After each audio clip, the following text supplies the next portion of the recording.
Bonsoir mon Père. L'Église a l'habitude de nous parler de la mission. Et ma préoccupation est la suivante. Comment le chrétien peut-il être un véritable missionnaire aujourd'hui? Je crois que le chrétien, pour être un véritable missionnaire, c'est d'être un témoin du Christ, en parole et en acte. De telle manière que partout où vous vous trouvez,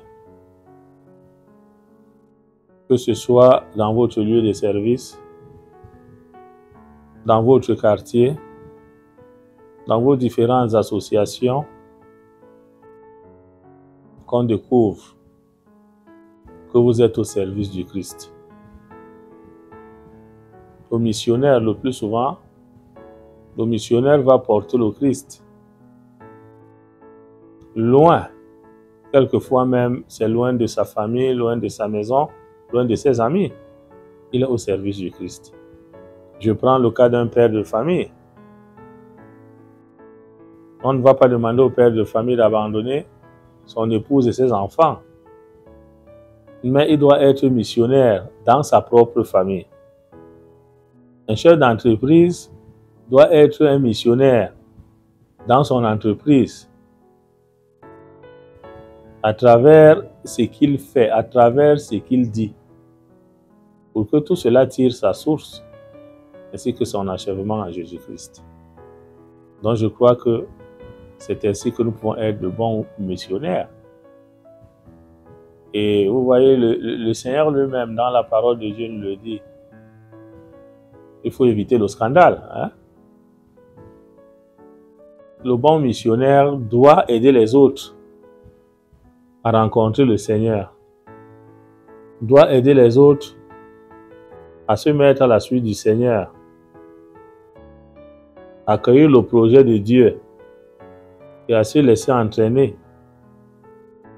par Dieu dans ce projet. Mais s'il arrive que nous refusons d'accueillir le projet de Dieu et que nous vivons dans les contre-témoignages, au lieu que ceux que nous rencontrons embrassent le Christ, nous les éloignons du Seigneur. Ça veut dire que nous ne sommes plus de vrais et de bons missionnaires. Notre mission d'aujourd'hui, c'est être fier de proclamer sa foi et de la vivre partout où nous nous trouvons. Vraiment que le Seigneur, dans ce monde en pleine mutation, dans lequel règnent les inégalités, les injustices, le mensonge, la corruption, que le Seigneur vraiment, en vivant dans la vérité, dans la justice, dans l'amour, dans le pardon et la réconciliation,